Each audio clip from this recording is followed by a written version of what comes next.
Comment ça va, Jonathan? Ça va, je suis un peu balade, mais ça va. Je vais parler un petit peu du nez, mais et j'ai la Ça pêche quand va. même, Bon, ça bah, il va y aura aller. des microbes Et et toi? à défaut, il y aura pas de cheveux sur cet épisode.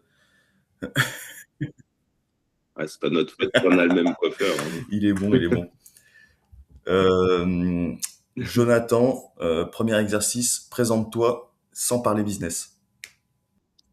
Ok. Ouais, sans parler business, donc je vais commencer quand j'étais tout petit. Je suis tombé devant un ordinateur à l'âge de 8 ans. Tu sais, c'était l'époque où il y avait des tours immenses qui étaient quasiment plus Ouais. grandes que moi, là. C'était un IBM. Et en fait, tout petit, je suis tombé passionné pour l'informatique. Il n'y avait même pas Windows à l'époque, c'était sur DOS et je croyais que les lignes qu'on tapait, c'était des codes secrets qui lançaient des logiciels. Et par moi-même, j'avais compris que quand c'était .exe, que ça lançait des trucs et tout. Donc, sans qu'on m'explique, j'ai réussi à lancer des petits logiciels, genre Works pour le traitement de texte. Sinon, c'était avec T'as des petits décou- jeux, tu vois. Et t'as tout ça, découvert comment? la matrice avant l'heure. Exactement. Et après, un peu plus grand, tu vois, j'étais au collège, j'avais 14 ans, mon voisin, il venait d'aménager, il avait 12 ans, la première image qu'il a eue de moi, c'était la tête dans un ordi ouvert, parce que j'ai passé 3 jours pour installer un lecteur de disquette, tu vois. Donc, tout ça pour dire que ben, l'informatique, j'aime trop ça. Et petit à petit, ben, je me suis spécialisé d'abord dans la création de sites jusqu'à avoir mal au ventre. Et maintenant dans la création d'applications, mais je ne veux pas parler business. Là, je te parle juste passion. Tu vois. Et sinon, à part ça, j'habite à Montpellier, dans le sud, où normalement il fait beau. Bon, là, c'est un peu couvert. Non, non, Normalement, il fait beau. encore que fin Et, février. euh, et normalement, on ne tombe pas malade, mais je suis quand même tombé malade, tu vois.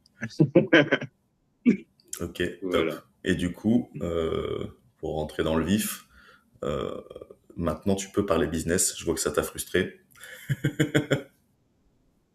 Non, même pas, ça m'a pas. Si, si, un peu. Au niveau business, bah, en fait, je suis un passionné d'entrepreneuriat aussi, tu vois. Donc, je crois que ce que je fais, je le fais avec passion.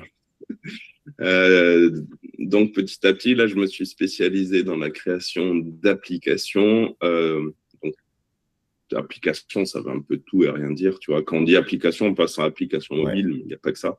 Les applications web, ça reste des applications. C'est comme si c'était des logiciels, sauf que c'est hébergé sur un site internet, tu vois. Donc ça, c'est ma spécialité, de faire des outils qui s'adaptent à la manière de travailler des entreprises. Et le problème des entreprises, c'est que souvent, elles ne savent même pas soit qu'elles ont un problème, soit qu'il existe une solution à leur problème. Donc, parfois, je leur dis, je fais des outils qui peuvent vraiment vous aider dans votre travail. Ouais, c'est toujours un Ils peu n'ont flou aucune idée de ce parce qu'on que ça sait pas ce qu'on sait pas. Donc tant que tu sais pas que c'est possible, tu pars pas du principe exactement. qu'un outil puisse faire telle ou telle tâche. Ok. Donc toi, tu interviens à la Exactement, fois c'est en ça. tant Donc, que il y a, conseiller avant le passer en mode créateur, quoi. ouais, il y a un petit peu un travail d'éducation, voire même ce que j'aimerais faire, tu vois. Alors, ça fait longtemps que j'y pense, mais un jour, il faudra que je passe à l'action. C'est un catalogue de ce qui est Ouais. possible de faire. Et, par exemple, de dire, bah, vous êtes plombier, bah, choisis dans le catalogue, je vous conseille ça, ça, ça et ça, tu vois. Par exemple, de la prise de rendez-vous automatisée, euh, faire des devis depuis un petit vocal sur WhatsApp, etc. Tu vois, c'est juste une idée, mais peut-être avec un Ouais. petit catalogue, les gens ils peuvent se rendre compte, alors que quand on le balance comme Ouais. ça ne veut rien Très dire. malin. Mais du coup, tu peux même en faire directement une marketplace de petits SaaS métiers spécifiques. Hmm. Merci pour l'idée. Ok. Top. Ça fait combien de temps que tu fais ça du coup? Ok. 21 ans. Donc, depuis 21 ans, j'ai créé ma première société en avril, je ne sais plus combien, mais j'avais 21 ans et je vais faire 42 ans. Ok. Donc ça fait 21 ans. La moitié de ma vie, tiens, je suis Putain, c'est entrepreneur depuis beau. la moitié de ma vie. En Ok, 2005, ouais. 2005. 2005. C'est là qu'on voit le delta d'âge et d'expérience. En 2005, j'avais des cheveux. Moi Hey, aussi. on fera un bêtisier où avec l'IA, on nous remettra des cheveux juste pour voir ce que ça donne. J'en ai fait un, je l'ai fait en post sur LinkedIn. J'avais mis c'est magnifique la Turquie, les paysages sans goût. Ah, putain, ça doit être la période, mais tu dois être la troisième personne en une semaine qui me parle de Turquie en parlant de cheveux. Je pense que je vais commencer à prendre un billet d'avion. On se fait un voyage initiatique, si tu veux. Euh, 21 ans, il n'y a jamais un moment où tu t'es dit qu'un jour tu ferais autre chose dans ta vie? Bah si, j'ai fait autre chose. C'est-à-dire que, pour tout te dire, j'ai créé ma première société en parallèle de mes études. Donc, je finissais un Ouais, IUT, bac+2, et j'enchaînais sur un IUP, ça n'existe plus maintenant, mais c'est bac+4, une maîtrise, tu vois. Et c'est à la fin de l'IUT que j'ai créé ok, ma société. Donc, bah, j'allais à l'école et le soir, je bossais, tu vois.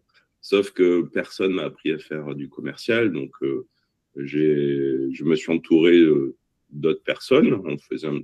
Sans connaître le nom à l'époque, on avait un collectif de freelance, tu vois. On a travaillé pour des gros clients du style Union Matériaux. Je ne sais pas si chez toi c'est connu, mais dans le sud, ils ont plein de. C'est un peu comme ok, Brico Dépôt, tu vois, de la fourniture de matières premières pour les chantiers, tout ça. Euh, mais sauf que bah, je générais quoi 800 ouais, euros par mois, tu vois. Donc, c'était pas viable. J'ai fait ça pendant 3 ans. Et vu que c'était pendant mes études, pendant ces 3 ans-là, j'ai eu un stage dans une entreprise. Et ça s'est tellement bien passé qu'à la fin du stage, ils ont voulu m'embaucher. Et moi, j'ai dit, bah non, j'ai une entreprise, ça ne m'intéresse pas, tu vois. Sauf qu'un an plus tard, vu que c'était un peu compliqué, donc au bout de ces 3 ans-là, bah, j'ai accepté leur demande. Mais ce qui était cool, c'est que j'avais le diplôme plus de l'expérience, donc j'ai pu vraiment négocier mes conditions et je crois que j'étais un des mieux payés de l'entreprise alors que j'avais aucune expérience ok. en tant que salarié, tu vois. Donc ça, en fait, t'as mis un pied dedans déjà. T'es- Ok, Mm. C'est ça. Et du coup, j'ai fait ça 4 ans et après, je suis retourné à mon compte. J'ai enchaîné un peu j'ai testé tous les statuts. Alors, la première société que j'ai lancée, c'était une EURL. Très mauvaise idée quand on débute, mais il n'y avait pas les micro-entreprises à l'époque. Donc après, d'ailleurs, ça s'appelait pas comme ça s'appelait exactement. auto-entrepreneur. Donc en 2012, je suis devenu auto-entrepreneur, j'ai testé plein de trucs, etc. Après, j'ai racheté des parts à quelqu'un, je suis devenu associé d'une SRL. Ensuite, je suis parti en coopérative d'entrepreneurs. Et après, ça a bien évolué, je recrée une SRL. Et après, ça a encore évolué, j'ai créé ma holding. Et là, je suis en train de m'associer avec d'autres personnes pour spécialiser certains de mes projets. On en reparlera peut-être après. Mais voilà, spécialiser certains projets dans des sociétés Ok, spécifiques. t'es un touche-à-tout, quoi. Beaucoup trop, malheureusement. Pourquoi malheureusement? Je dis malheureusement, non, mais c'est un vrai malheureusement. Parce que vu que j'aime faire plein de choses, j'arrive pas à me focus. Sauf que la clé du Ouais, succès, c'est être focus. Et moi, j'arrive pas. C'est qu'un truc. Bah, ça marche bien, j'ai envie de toucher à autre chose. Et ça, du coup, bah, j'ai eu d'échecs, tu vois, pendant 21 ans. Enfin, déjà, si j'étais salarié aujourd'hui, je pense que j'aurais le double de salaire que ce que je me verse en ouais, tant qu'entrepreneur, tu vois. Tu vois, mon beau-frère, il analysait un petit peu mon travail. Il me dit, non, mais il est portugais, donc tu vas voir la référence. Il m'a dit, c'est comme si tu avais créé, pas un bâtiment, c'est comme si tu avais créé toute une résidence. Tu t'occupais du tout, de la maçonnerie, de la plomberie, de l'électricité, tu tombes même le gazon, tu vois. Tu fais paysagiste et tout ça, sauf que tu loues tes loyers à 1 centime ouais. d'euro par mois, tu vois. Donc, il a très, très bien résumé le truc. C'est qu'aujourd'hui, je sais tout faire dans une entreprise. Or, plus ou moins bien, mais je sais tout faire. Sauf lever des fonds parce que c'est pas un truc qui m'intéresse. Mais tout ce qui est compta, aller chercher des clients commerciaux, le marketing, l'exécution, le développement, création de partenariats, faire des cahiers des charges, enfin absolument tout. Je sais tout faire. Après, comme je dis, je suis pas forcément bon à tout. Il n'y a pas tout qui me plaît, tu vois. Mais par contre, je sais pas trop me Ouais. vendre, tu vois. Il y en a qui savent moins faire, mais par contre qui savent trop bien se vendre et qui aujourd'hui gagnent beaucoup plus que moi, juste parce qu'ils savent bien se vendre, tu vois. Donc ça, C'est ta bête c'est noire. un peu contre quoi je me bats. Et ouais, c'est ça. Et j'ai quand même bien progressé. Je me suis entouré de bonnes personnes, etc. Donc aujourd'hui, j'ai bien progressé en commercial. Et d'ailleurs, je suis meilleur que mes commerciaux. Donc maintenant, je fais ça moi-même. Comme quoi, même après 20 ans, il y a toujours des compétences à aller chercher, hein. Ouais, et c'est pas. Enfin, moi, je sais que c'est pour moi le commercial, c'est pas un truc naturel. Ça me saoule de prospecter, tu vois. Et donc, je fais ma petite technique. Je prospecte pas. Je fais ami. Et regarde, aujourd'hui, tu m'invites dans un podcast. Je t'ai pas prospecté, mais on Ouais, s'est fait ami, tu vois. Et je suis sûr qu'on a bossé ensemble, mais ça n'a pas été une technique directe. exactement. Tu vois. Ouais. C'est vrai que ça fait. J'y pensais tout à l'heure avant de lancer l'enregistrement, mais ça fait quoi, 2 ans et demi maintenant à peu près qu'on se suit, qu'on interagit de temps en Mm. temps. Pour le coup, C'est ça, bah, depuis ouais, le lancement de exactement. Threads, tu vois. Et je me disais, putain, mais c'est vrai que Jonathan, il a cette capacité à rebondir à chaque fois d'un projet à un autre et d'itération en itération, parce qu'on va en parler de ton projet actuel, enfin celui pour lequel on a échangé la semaine dernière. En fait, c'est une itération de beaucoup de petits projets qui ont évolué au fur et à mesure. Je pense notamment on reparlait la semaine dernière de Julia.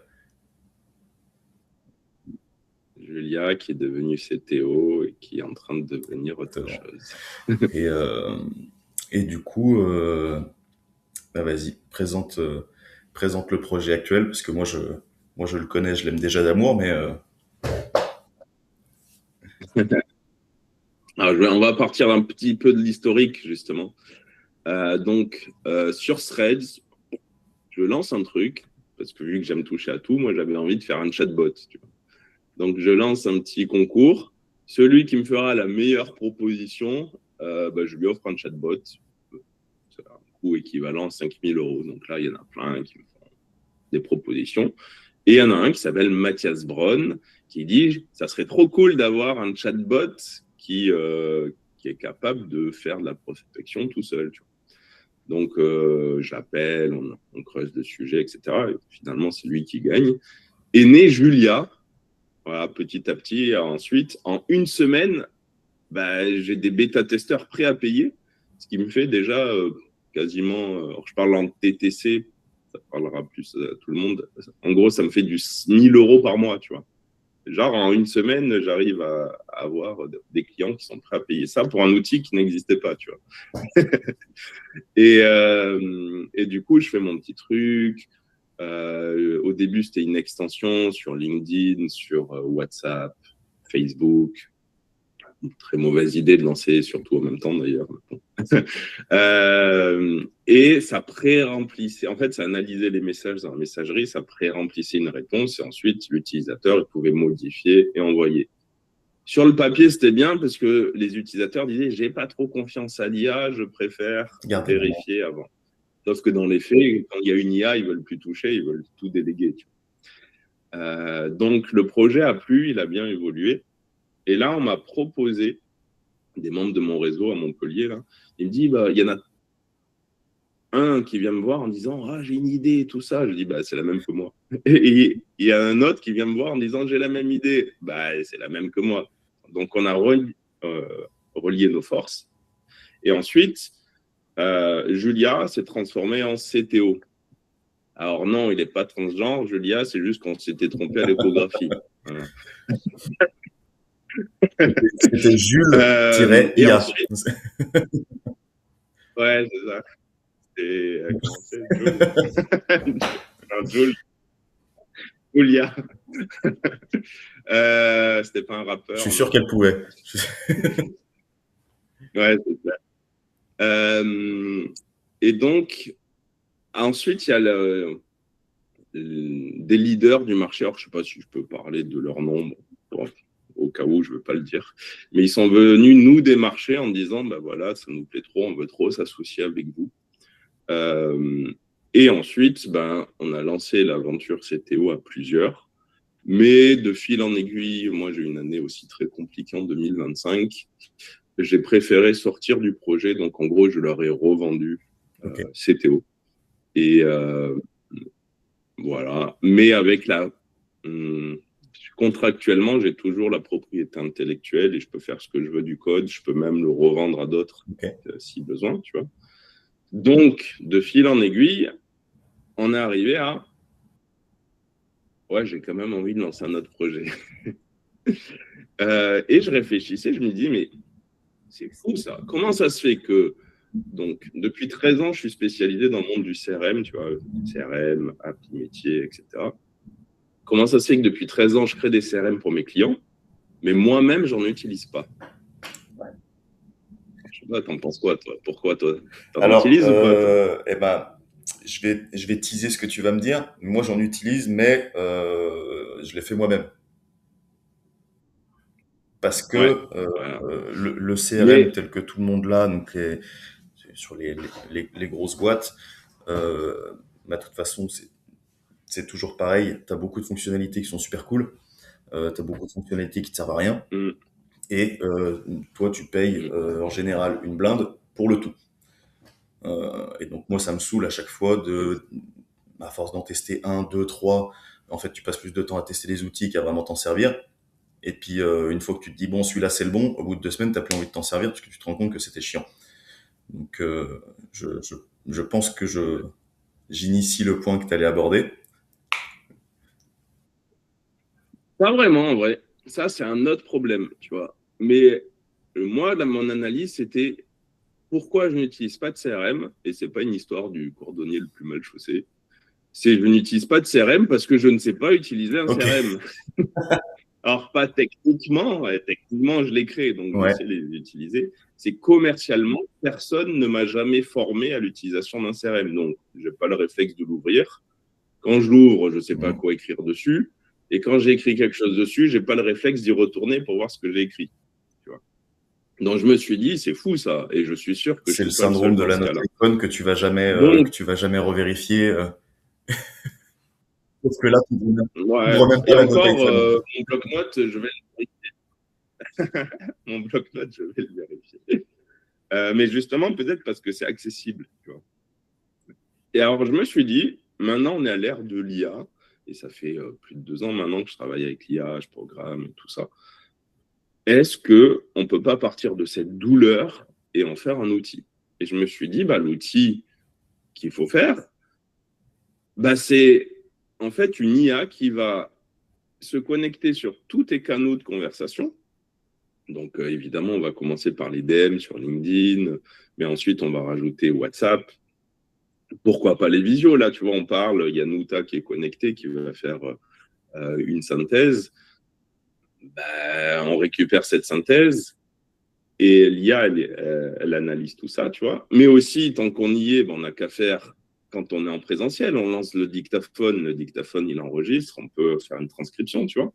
Donc, on va se connecter à tous ces canaux de communication, 360, hein, absolument tout, même le Ouais. téléphone, j'ai envie de te dire. Et ensuite, bah, l'IA va analyser ça et va mettre à jour ton CRM tout seul. Parce qu'en fait, ce qui nous saoule, c'est d'écrire dans le CRM, tu vois. C'est pas tant d'avoir un CRM, c'est je sais pas quoi y mettre. Mais si on a une IA qui analyse tout ce qu'on dit, qui détecte les opportunités de vente, les tâches à réaliser, qui détecte la chaleur du prospect, qui te fait des notes en disant ah j'ai détecté ça, ça part dans telle direction, etc. Mais là, ça devient trop génial, tu vois. Bah, ça y est, ça mûrit dans ma tête. Et j'ai trouvé un ami, du coup, c'est un développeur. Et maintenant, bah, du coup, il m'aide à travailler sur Axel. Et d'ailleurs, c'est lui qui a proposé le nom. Je trouve ça génial. Axel, ça s'écrit A-X-E-2-L. Et c'est un jeu de mots entre axe et sel, la vente. Donc, axe de vente, tu vois. Et aujourd'hui, on est en train de lancer ce projet et les retours sont déjà trop géniaux. Je confirme. C'est c'est frappant de se dire que, et on en parlait au téléphone la semaine dernière, en fait, il y a beaucoup de choses qui mécaniquement, quand tu as un échange naturel et fluide, ce qui forcément pour vendre est le top du top, parce que comme tu le disais, le but c'est surtout d'abord de créer des relations, et après, en fonction de l'évolution de ces relations, de savoir si ça peut devenir des opportunités de vente, de partenariat ou autre. Mais en fait, il y a souvent beaucoup de choses dans une conversation qu'on va pas spécialement noter comme quelque chose d'important.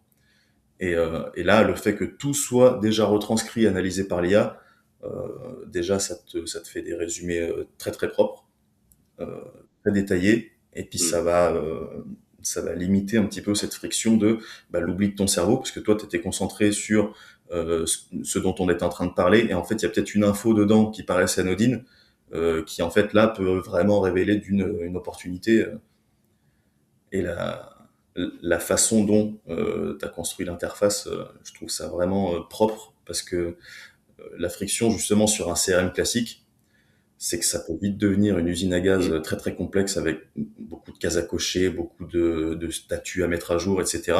Et là vraiment l'interface est tellement simple qu'un mec de 16 ans peut commencer à monter sa boîte et à vendre sans vraiment avoir besoin de se faire chier à se former sur un outil, quoi. C'est ce que me disait Anan, qui est Et- sur LinkedIn. oui. Je ne sais pas si tu la connais. Elle me disait, mais en 2 jours, j'en suis totalement fan. Je vais même en parler dans ma formation et tout ça. Parce que l'outil est super facile à utiliser. Mais ce qui est marrant, tu vois, c'est que je discute avec différentes personnes. Et hier, j'ai discuté avec un gars qui m'a dit, mais ton CRM, il est trop claqué au sol, tu vois. Et en fait, j'ai envie de te dire, il a raison. Il a raison. Parce qu'en fait, moi, ce que je crée avec Axel, je ne crée pas un CRM. Je crée un outil qui fait le pont entre les réseaux de communication, les canaux de communication et les CRM. Si tu as un CRM existant, on va aller écrire dedans. Comme ça enlève toute la barrière de la résistance au changement, Ouais, etc. Tu vois. Mais si tu n'as pas de CRM, on t'en fournit un, mais on t'en fournit un hyper simple parce que, comme tu disais tout à l'heure, la plupart des gens n'ont pas besoin de toutes les options d'un CRM, ça ne leur sert à rien. Donc nous, on donne le strict tout à fait. nécessaire. Non, et franchement, c'est là où tu te rends compte que euh, le plus compliqué, c'est souvent de faire simple, mais une fois que tu réussis à le faire, en fait, t'enlèves tout le bruit qu'il y a autour, toutes les petites fonctionnalités, tous les petits Exact. trucs, et en fait, petit à petit, moi, des CRM, j'en ai testé 2 ou 3 avant de me dire, je vais me faire le mien un mois parce que je m'en fous de telle et telle colonne. Par contre, j'aimerais bien qu'il y ait tel type de statut. Bon, ça, c'est pas facile à trouver de partout. Et vraiment de l'adapter à moi, mais en fait, tu te rends compte que plus c'est minimaliste, déjà, moins t'as de, de peur ou de résistance à aller t'y connecter plus souvent, justement pour le mettre à jour. Alors si en plus, ce qui est le cas, il se met à jour tout seul, ça devient juste un assistant merveilleux où tu vas juste chercher les réponses, les infos et justement les tâches, les dates de relance, etc. Et, euh, et ouais, je pense que c'est le CRM du futur, plus simple et en plus automatisé, quoi. Et il en est presque, il Trop en est presque fort. intelligent D'ailleurs, parce tu que vois, j'ai eu. euh, la première fois que tu m'as envoyé un screen justement où il avait fait une analyse de mon profil LinkedIn, je me suis dit même moi si je devais refaire mon profil LinkedIn maintenant, je pense que je l'aurais pas fait aussi bien et aussi simple. Ouais, ouais, c'est vraiment, il est très, très fin. Ce qu'on a fait, c'est que moi, il y a plein de profils. Quand je vais lire, je comprends rien. Je sais même pas ce qu'ils font, tu vois. Donc, en fait, on a configuré Axel pour que déjà, il résume, ils prennent tout le profil et ils résument en 2 paragraphes. Et ensuite, il te fait avec, comment dire ça, stratégique sur comment aborder la personne, etc. Bah tiens, si tu veux, on peut parler, voir la tienne, si Carrément. tu veux. Allez, vas-y. Greg. Tac. Bah, je Vas-y. partage l'écran. Il a détecté que tu es freelance, que tu aides les indépendants, les TPE à faire décoller leur activité grâce aux automatisations, aux outils métiers sur mesure. Voilà. Que tu as été directeur de restaurant chez Burger King, manager de rayon chez Auchan, et que ton poste actuel implique une forte autonomie, que tu es capable de définir des processus et que tu as un pouvoir d'influence élevé, très cher. Voilà, sur les choix technologiques et les investissements en outils SaaS pour les indépendants, voilà, et TPE qui l'accompagnent. Donc, il t'a tagué comme une personne importante avec un partenariat potentiel découvert sur LinkedIn. Et au début, la note qu'il m'a faite, c'est positionne-toi en partenaire produit, pas en simple prestataire tech, mets en avant ta capacité à co-concevoir des outils métiers sur mesure avec lui et les packager en offres SaaS qu'il peut vendre à ses propres clients. Il devrait souligner qu'Axel peut devenir un assistant commercial en marque blanche complémentaire pour ses clients, avec le remplissage auto du CRM, l'analyse des conversations, le coaching business. Ça, on en parlera tout à l'heure, c'est un point que je n'ai pas évoqué encore, mais qui est très important dans Axel. Et ensuite, tu devrais souligner que tes services de développement sur mesure peuvent industrialiser certaines de ces automatisations récurrentes. Voilà. Et ça, j'aime bien cette note-là qui dit « Évite le discours trop théorique IA ». Reste très concret, cas d'usage, exemple de gain, de temps d'augmentation de chiffre d'affaires, propose un échange pour brainstormer un mini portefeuille d'offres, outils plus IA qu'il pourrait revendre. Voilà. Et ensuite, on a discuté et Axel a détecté là que tu étais tiède, il t'a rajouté des tags, etc., etc. Et là, il a créé une activité. Voilà, regarde, tu m'as invité au podcast, il a rajouté automatiquement dans l'activité. Très Ça. propre. Très, très propre.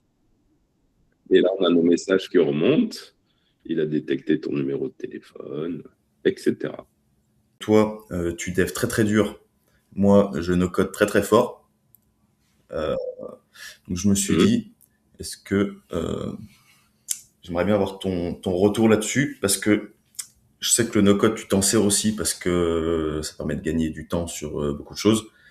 Je vais te balancer une petite série de, pour ceux qui seront en audio, je mets des guillemets de 36 km chacun, des vérités qu'on peut entendre de manière récurrente sur les réseaux ou autres. Tu me dis si pour toi oui ou non et pourquoi. Le no-code et l'IA vont tuer les développeurs. Pardon. Pas du tout, non. En fait, ce qu'on se rend compte, c'est qu'un junior, un développeur junior qui utilise l'IA fait n'importe quoi, tu vois. Donc, attention, je dis pas que c'est impossible. Mais si on n'a pas, premièrement, la logique d'un développeur, deuxièmement, un minimum de jugeote de ce qu'on peut faire avec les outils, en fait, on va donner des ordres pas assez directs, pas assez précis à l'IA. Donc, même si elle s'améliore au fur et à mesure, etc. Mais aujourd'hui, si tu ne sais pas ce que tu peux faire avec l'IA, même que tu as des super outils pour aller vite ou que l'IA code pour toi, le résultat obtenu, il ne sera pas à la hauteur de ce que quelqu'un, un senior par exemple, quelqu'un qui a de l'expérience, qui a déjà fait des choses avant, sait ce qu'il peut faire. Je te donne un exemple. Tu vas dire, il fait soleil, j'ai envie de passer du bon temps, emmène-moi à un endroit, genre tu as une voiture autonome, tu vois. Bon, ça ne sera jamais aussi précis que j'ai envie d'aller à la plage, quelles plages sont autour de moi à moins de 20 km, tu vois. Là, il te fait une proposition, ok, je vais sélectionner cette plage, vas-y. Ouais. Tu vois l'idée un peu? Ouais, en fait, c'est comme si on te donnait. Moi, j'aime bien prendre l'exemple d'un paquebot, tu vois. Conduire un paquebot, malgré ce qu'on peut penser, c'est hyper facile, quoi. Il y a genre une petite manette, tu vois, et le truc, il avance tout seul ou il recule. Sauf que si t'as pas commencé à piloter une barque, à ramer, à comprendre que quand tu veux aller à tribord, donc à droite, en fait, il faut mettre le gouvernail à gauche, tu vois, que tu comprends pas tout ça, ben, on va te passer un paquebot, mais si tu sais pas ce qui se passe en masse, si tu sais pas ce qui se passe dans les machineries, etc., ça va marcher, mais tu seras pas aussi performant que quelqu'un qui connaît un petit peu les entrailles, tu vois. Donc, je dis pas que c'est impossible. Hein. Il y en a qui vont me défoncer en disant ouais, il dit n'importe quoi. Je dis pas que c'est impossible, mais dans tous les cas, même si on n'est pas développeur, il va falloir pratiquer, pratiquer, pratiquer, se former pour savoir qu'est-ce qu'on peut faire avec ces outils-là. Tout à fait d'accord. Tu vois voilà. Parce que si aujourd'hui je te passe une Formule 1, bah toi tu vas peut-être la conduire, et moi aussi d'ailleurs, on va la conduire comme un Ouais. kart, peut-être. Tu vois, jamais de la vie on ira à plus de 300 km/h, tu vois. C'est même risqué, tu vois. Mais il va falloir qu'on nous forme. Bah, ce bouton, il sert à ça. Ça va incliner les ailerons et ça va changer le flux d'air qui va permettre d'être mieux accroché ou j'en sais rien. Tu vois, je ne fais pas de la Formule 1, mais c'est ce que j'ai compris. Bah, c'est à force de pratique et de pratique qu'on va devenir un bon pilote de Formule 1. Et même parmi les pilotes de Formule 1, il n'y en a jamais qui sont champions du monde, tu vois. Voilà. Donc, c'est pas parce qu'on te donne un super outil que ça remplace ton expertise. C'est comme ça que je la vois. Et même si la barrière à l'entrée s'effondre, pour tout dire, aujourd'hui, j'ai fait un album de musique qui est sur les plateformes. J'en parle pas trop, mais ça y est. Alors que, ouais, moi, je suis un peu Ok, top. guitariste et tout ça, tu vois. Mais je suis pas un vrai musicien. Pourtant, j'ai pu faire un album qui est sur toutes les plateformes. Pourquoi? Parce que la barrière à l'entrée de la création du musique s'est Ouais. effondrée, tu vois. Après, c'est quand même mon talent parce que moi, je sais écrire aussi des chansons, donc j'ai une certaine sensibilité et tout ça. Je me suis entouré de vrais musiciens qui fait que le résultat est bon. Un autre qui a pas ça, je suis pas sûr. Hein. Moi, j'en entends des musiques générées par l'IA, elles sont pas toutes Ouais. super, tu vois. Ouais, ouais, non, c'est sûr. Tu vois un petit peu, Ouais. est-ce que ça En répond à fait, ta question? euh, même sans savoir maîtriser 100% de, des outils, des langages, etc., je pense que si t'as pas au moins euh, bûché sur tout ce qui est la logique ingénieurique derrière, tu plafonnes très très vite. Mm.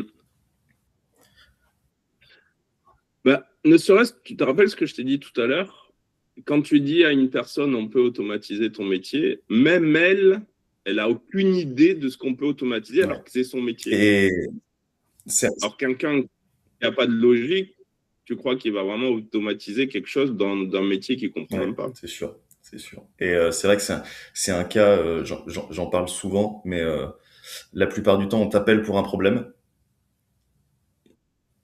Si tu Mm. veux aller juste très très vite et qu'on te dise merci et prendre un billet, tu vas solutionner le problème. Si tu creuses un petit peu, tu te rends compte que le problème, c'est jamais vraiment ça. Et, euh, et en fait, à force de le voir, moi, chez mes clients, je me force des fois à me dire, OK, moi, je pense que le souci, c'est ça. Et en fait, à me dire, non, tu es en train de faire l'abruti qui regarde juste le problème de base de, OK, faire cette tâche, par exemple, bon, bah, ça me fait chier, ça me prend du temps, il faut que je trouve une solution. En fait, la solution, c'est peut-être juste, est-ce que cette tâche déjà elle est importante? Est-ce qu'il faut vraiment la faire? Est-ce que c'est le moment de la faire? Est-ce que c'est trop tard? Est-ce qu'en fait, si je la fais dans 3 semaines, c'est mieux, ça me prendra moins de temps? Et la plupart du temps, quand toi, t'es dans ton activité et t'as ce truc très humain du, bon, parce que de toute façon, j'ai toujours fait comme ça. Euh, donc, tant Mm. qu'il n'y a pas un obstacle vraiment frontal qui va te faire réfléchir à, t'es sûr que c'est important ça? Bah, toi, tu continues. Mm. Et, euh, et Exactement. c'est vrai que souvent, Donc, la chose qui t'apparaît comme un problème, en fait, c'est juste un symptôme du vrai problème. mm, c'est ça. Donc, Pour répondre à ta question initiale, le no-code et l'IA ne détruisent pas les développeurs. Au contraire, ça nous rend hyper puissants. Tu vois. Là, par exemple, moi, je suis capable de faire en 1 à 2 semaines et pour 5 000 euros, ce qui avant me prenait 2 mois pour 20 000 euros.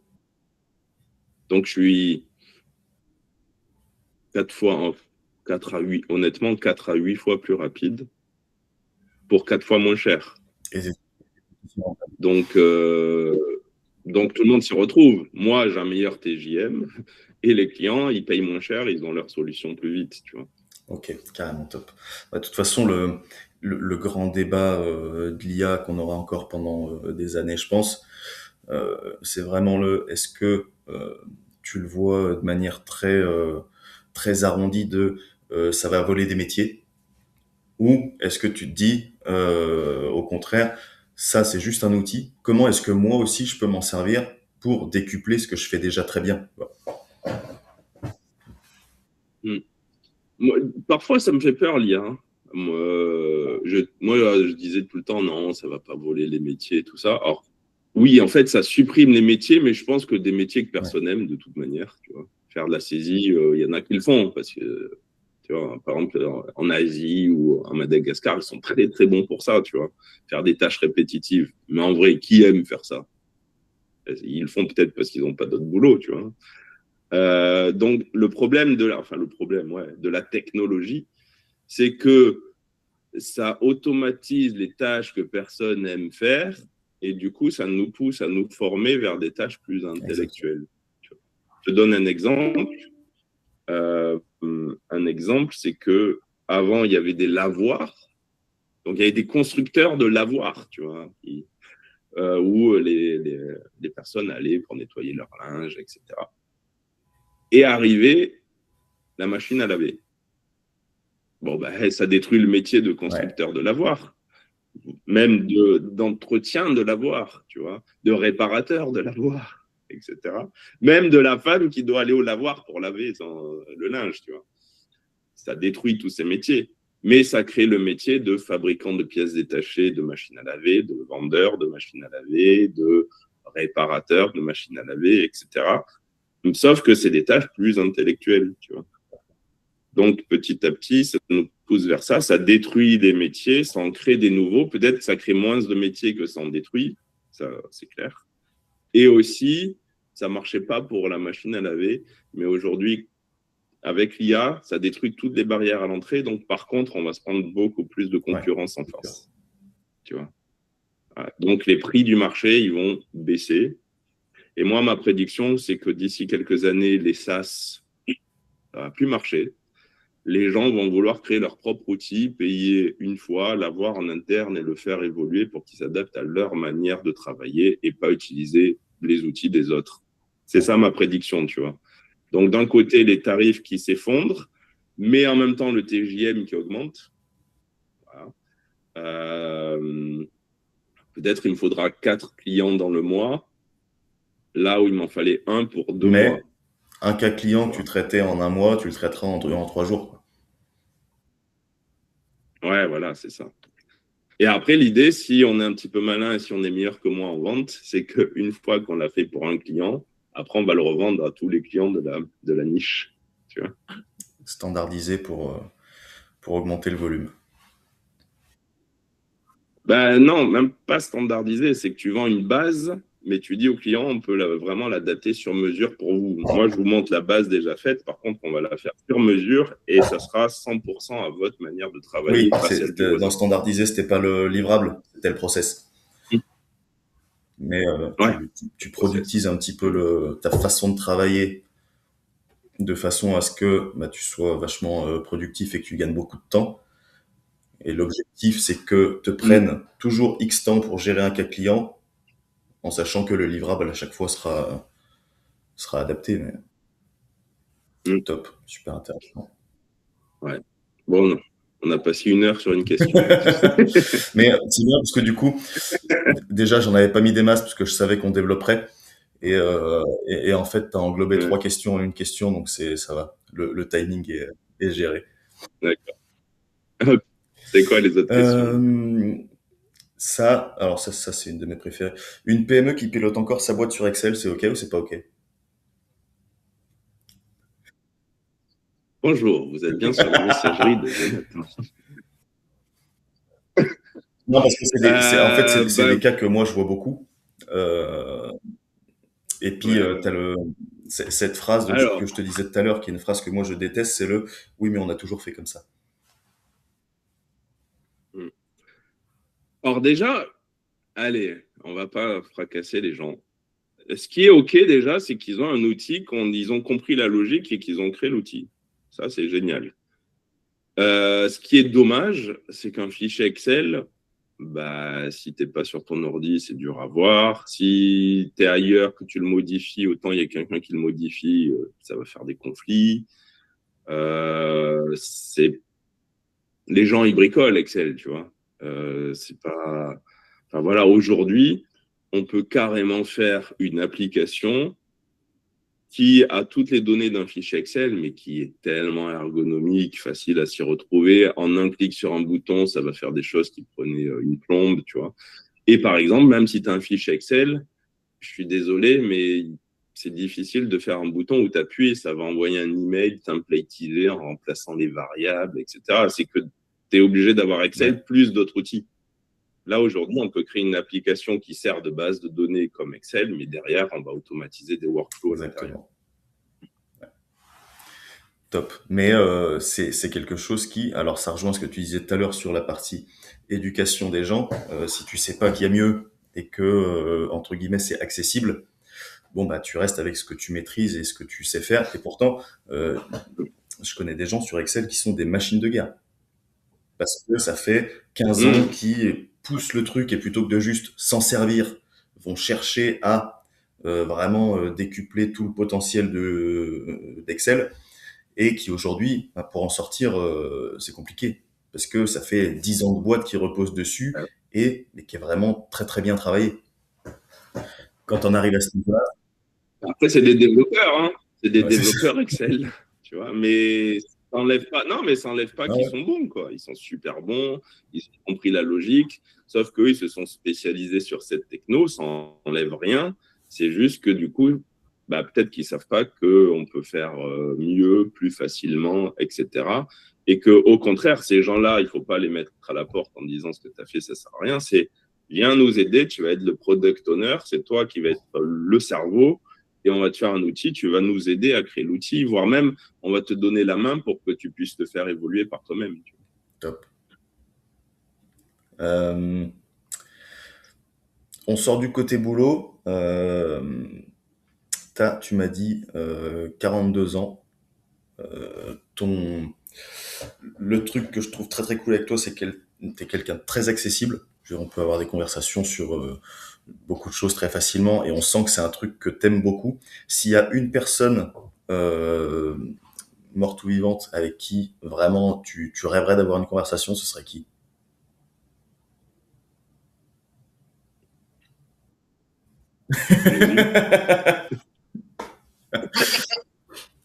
Jésus. Pourquoi Jésus? Sinon, Pourquoi Jésus? comment?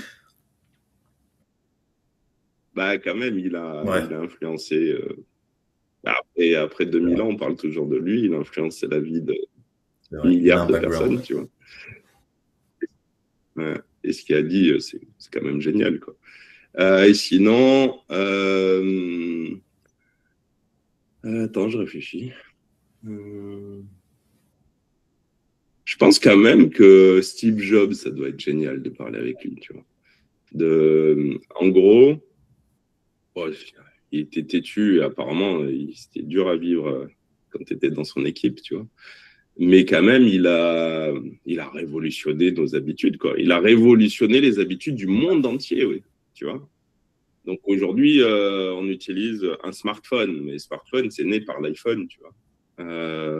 Enfin, en tout cas, démocratisé par l'iPhone. Les tablettes, je me rappelle, je me réveille, c'était un matin, je travaillais en tant que salarié, là, et je me réveille à mon radio réveil à l'époque. Et j'entends une émission qui se moquait, tu vois, c'était à la radio, Il y a l'iPad qui vient de sortir, c'est comme un gros iPhone, tu vois. Sauf qu'aujourd'hui, les tablettes, ça a révolutionné aussi plein de choses, tu vois. Et voilà, il a révolutionné, enfin, il a participé à révolutionner nos habitudes, tu vois. Et je pense que c'est super intéressant de parler avec quelqu'un comme ça sur le process qu'il a créatif, le process de validation qui fait que on a une idée, mais qu'est-ce qui fait qu'on va jusqu'à la vendre et Ouais, je pense investir qu'il faut dedans. avoir une vision, et c'est un truc que je pense que très très peu d'êtres humains ont, c'est d'avoir une vision ici, en sachant que ta vie, ça sera de la merde tant que tu seras pas arrivé là. Tu vas juste galérer très très fort sur toute cette partie-là, mais en fait, tu vas le faire parce que toi, tu sais qu'arrivé là, le jeu, il est fini. Et ça demande, je pense, une résilience et une force d'autoconviction légendaire.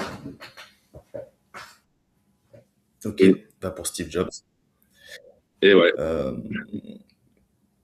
Si aujourd'hui, avec tout ton background entrepreneurial, tu dois donner un conseil à quelqu'un qui veut monter une boîte dans la tech, je le connais ce conseil par cœur. À apparemment, j'en vendre. étais sûr.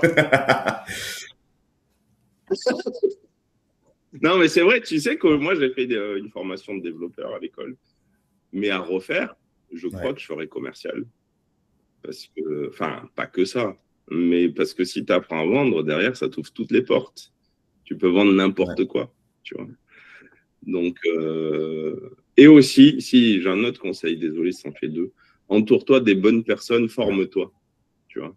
Parce que moi, j'ai tout appris quasiment tout seul et j'ai perdu, je pense, j'ai perdu 15 ans de ma vie à faire des erreurs. Alors que si j'avais quelqu'un, un mentor à côté qui me disait non, enfin, ça c'est bien, fais pas ça, etc. Aujourd'hui, j'en serais pas là, je pense. Tu vois. t'as déjà bien, t'as déjà bien poncé le game. Ouais, mais 21 ans, quoi, tu vois. 21 ans. Bah, ça va, le jeu est pas fini. Et d'ailleurs, c'est la dernière question, je clôture avec ça. Si on se reparle que dans 3 ans, t'aimerais me dire quoi? Mm. Bah, bienvenue dans mon équipe.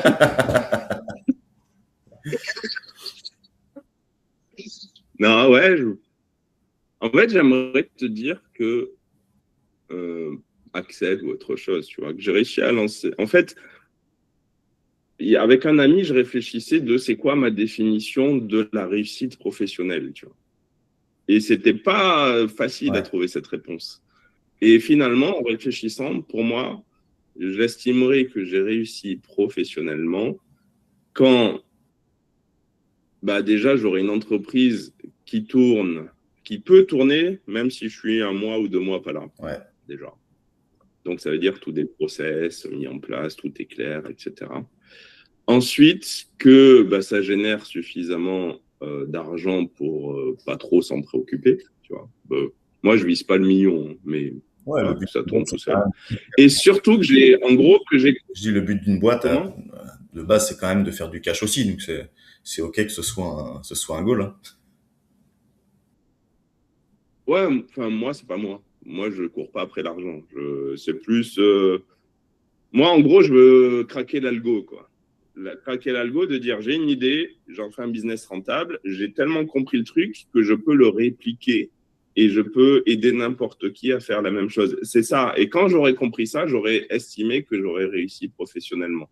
Donc, dans 3 ans, j'aimerais venir te voir en disant Greg, bon, tu as progressé aussi, mais à la rigueur, on va aider tes clients, suis ma stratégie et je te garantis à 100% que ça va marcher et que leurs entreprises vont décoller.